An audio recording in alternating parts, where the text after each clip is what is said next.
I reckon that I could be so much more productive just doing a bunch of runs while I'm doing cardio, so at least I'm increasing my energy expenditure while I rant.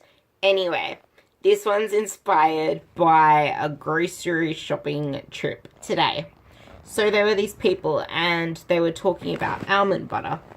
And they go, is it true that if you have a tablespoon of almond butter before you eat any meal, it's like having a gastric bypass? And I was like, huh? Like, oh, well, I heard from some doctor or whatever that having a tablespoon of almond butter makes you eat less than a meal because it's like a gastric bypass and you can lose weight without having to change anything because it just shrinks your stomach. And I was like, how does adding an extra 100 to 200 calories before a meal make you lose weight? And she's like, because it shrinks your stomach. And I'm like, no, it doesn't. It's adding a calorie dense food into your belly that isn't going to really shrink your stomach. I mean, if we listened to our hunger cues and stopped when we were full, we wouldn't have like weight issues to begin with, but we don't listen to our hunger cues. Anyway, she went on saying, oh, but a doctor said this, a doctor said that, and she's trying to find ways to lose weight without really changing what she eats because she loves food. I'm like, yeah, well, adding things in is actually going to be worse. If anything, you should be drinking calorie-free things like water, filling your belly up on like tea and stuff like that to help. And you can even reduce your calories subconsciously by not cooking in oils and eat your calories instead of adding them to your foods in cooking when they're not really going to fill you up, kind of thing. And yeah, so I guess what I wanted to say is I typed in almond butter and what was it?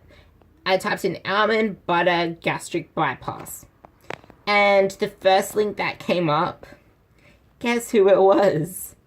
Dr. Oz. And he said you can lose weight without having to change your diet or do crazy exercise by just this one change. A tablespoon of almond butter.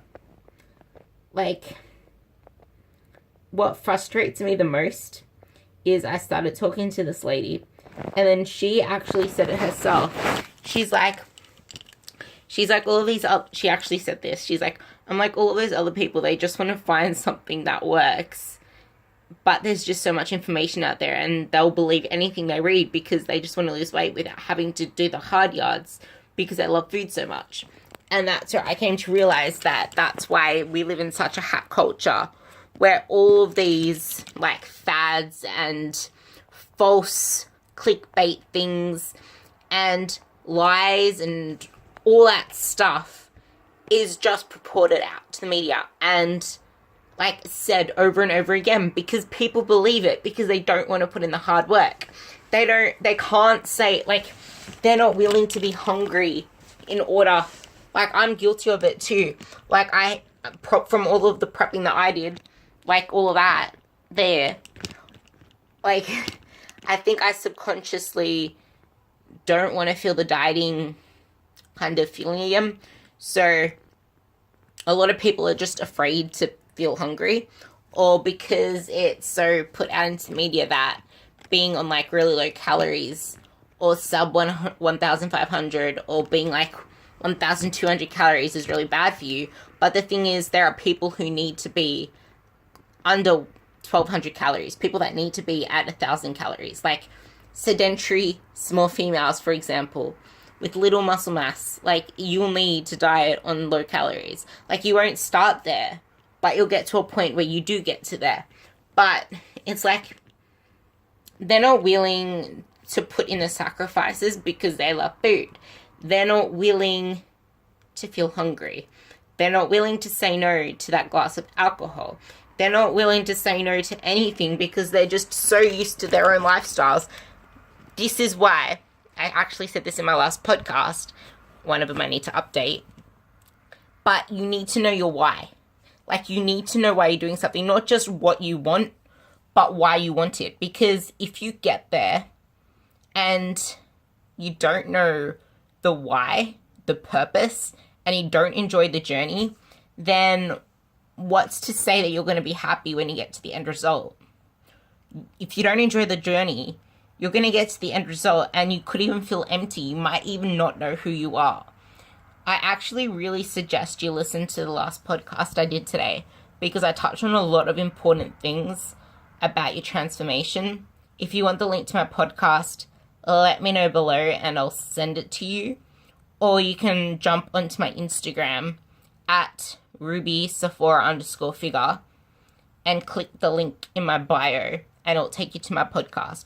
But I touch on the importance of the process, the journey, enjoying it, knowing your why and still getting to your results, but getting there so you're actually feeling fulfilled and like you have a purpose in your life.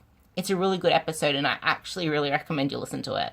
But yeah, so you need to know your why and you need to be determined and willing to make the sacrifices. But on to the actual topic of why I got so freaking mad, especially when I typed it into my phone.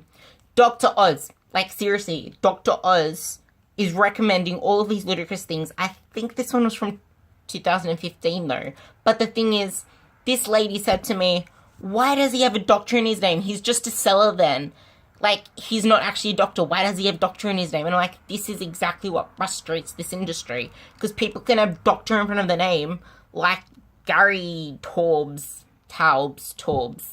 that dude. And, like, I think Eric Berg's another one. Not sure.